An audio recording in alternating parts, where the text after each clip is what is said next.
आज हम बात करेंगे कक्षा 10 विज्ञान विषय से संबंधित अति लघुत्तरीय प्रश्नों की। यानी जो भी अति लघुत्तरीय प्रश्न होंगे इन सभी को हम इस वीडियो में कवर करेंगे। बहुत ज़्यादा प्रश्न हम इस वीडियो में नहीं लेंगे, इसके बाद जो वीडियो बनाएंगे उनमें भी कुछ वीडियो को कवर करेंगे, इसके बाद निरंतर वीडियोस को लेते रहेंगे। और जैसे जैसे वीडियो बनाएंगे उनमें धीरे धीरे प्रश्नों को कवर करेंगे।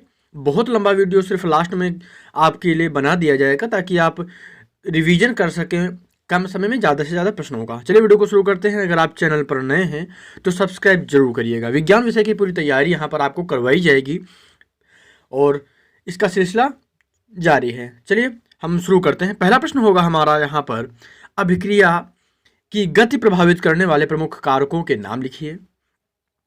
ताप, सांद्रण, उत्प्रेरक और अभिकारकों की प्रवृत्ति। क्या हो जाएगा? ताप, सांद्रण, उत्प्रेरक और अभिकारकों की प्रवृत्ति। यह पहला प्रश्न होगा। अभिक्रिया की गति को प्रभावित करने वाले प्रमुख कारक।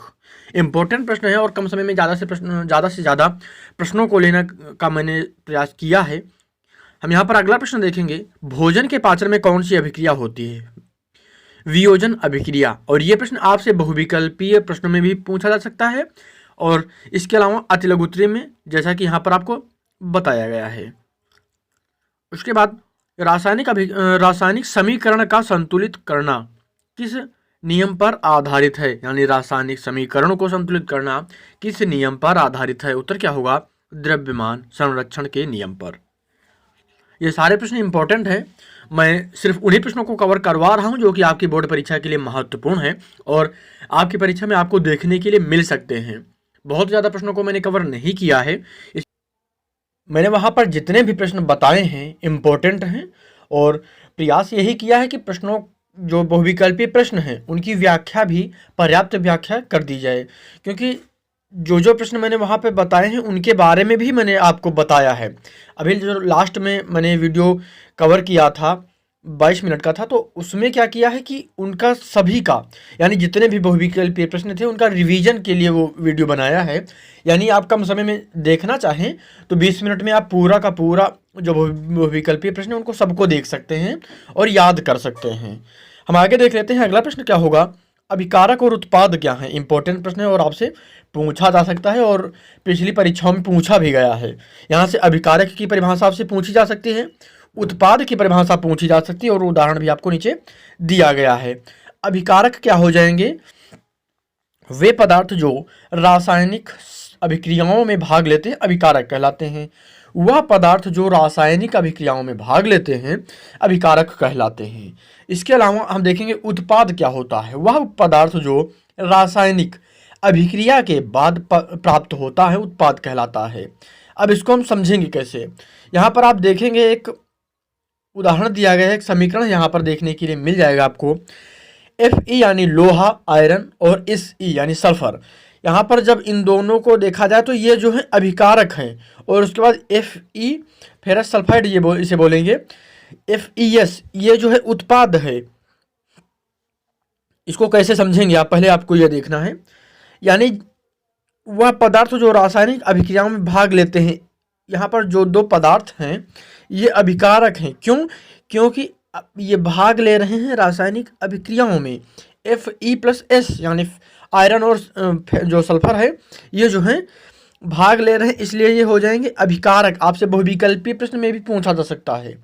यहाँ पर एक मान लिया एक समीकरण दे दिया जाए, रासायनिक अभिक्रिया दे दी जाए और उसमें पूछा जाए इसमें अभिकारक कौन है और उत्पाद कौन है, तो इसको भी आप बता पाएंगे, कन्फ्यूज नहीं होंगे। यहाँ पर क्या हो जाएगा? FeS जो है ये है उत्पाद और Fe और +S जब अभिक्रिया के पहले हैं ये अभिकारक हो जाएंगे। आगे देख लेते हैं। अगला प्रश्न क्या होगा? रासायनिक अभिक्रियाओं से आप क्या समझते हैं? उत्तर, जब एक से अधिक पदार्थ आपस में मिलकर क्रिया करके नए पदार्थ का निर्माण करते हैं तो ये अभिक्रियाएं रासायनिक अभिक्रियाएं कहलाती हैं। उम्मीद है आप समझ पाएंगे।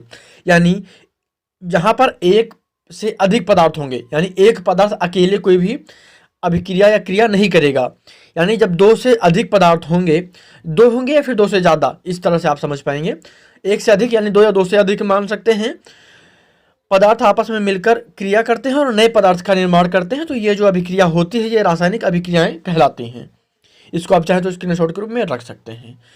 आयरन को सल्फर के साथ गर्म करने पर फेरस सल्फाइड बनता है। मैंने अभी आपको ये समीकरण बताया पीछे। तो यहाँ पर क्या होता है, Fe यानी आयरन प्लस S यानी सल्फर के साथ जब इन दोनों को गर्म किया जाता है तो एक अभिक्रिया होती है, वहाँ पर क्या प्राप्त होता है, FeS यानी फेरस सल्फाइड। यहाँ पर आप देख पाएंगे और समझ पाएंगे। आगे देख लेते हैं। अगला प्रश्न क्या है, प्लास्टर ऑफ पेरिस के दो प्रमुख उपयोग लिखिए। शल्य चिकित्सा में टूटी हुई हड्डियों को जोड़ने के लिए प्लास्टर ऑफ पेरिस का उपयोग किया जाता है। इसके अलावा दूसरा उपयोग होगा खिलौने और मूर्तियों को बनाने के लिए, यानी खिलौने और मूर्तियों के निर्माण में। अगला प्रश्न क्या होगा, धावन सोडे के दो प्रमुख उपयोग लिखिए। जल की स्थायी कठोरता दूर करने में और साबुन, कांच और कागज उद्योग में। इंपॉर्टेंट प्रश्न है। यहाँ से ये प्रश्न, यहाँ से जो भी मैंने ये दो प्रश्न आपको बता रहा हूँ, इनमें से एक प्रश्न आपको देखने के लिए मिल सकता है। आगे देख लेते हैं। अगला प्रश्न होगा, शुद्ध सोना कितने कैरेट का होता है?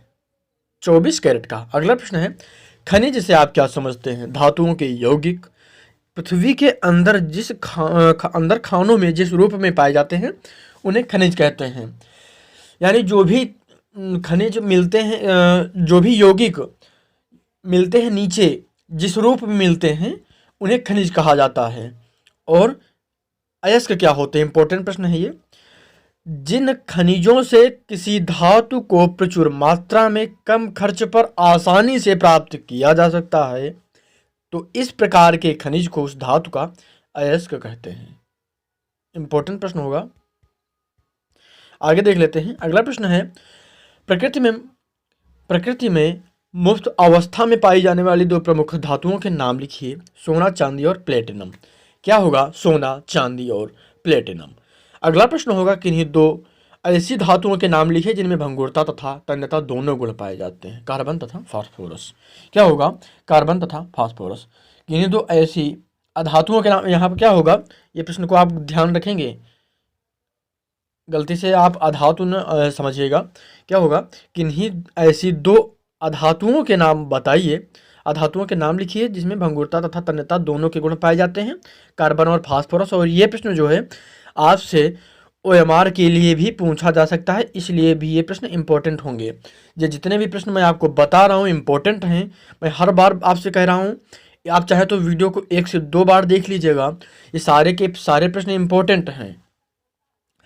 और उम्मीद करता हूँ ये वीडियो पसंद आया होगा आपको। सब्सक्राइब करिएगा और वीडियो को लाइक करिएगा। और अभी तक इस वीडियो को शेयर नहीं किया है तो शेयर जरूर करिएगा। वीडियो को पूरा देखने के लिए आपका बहुत बहुत धन्यवाद।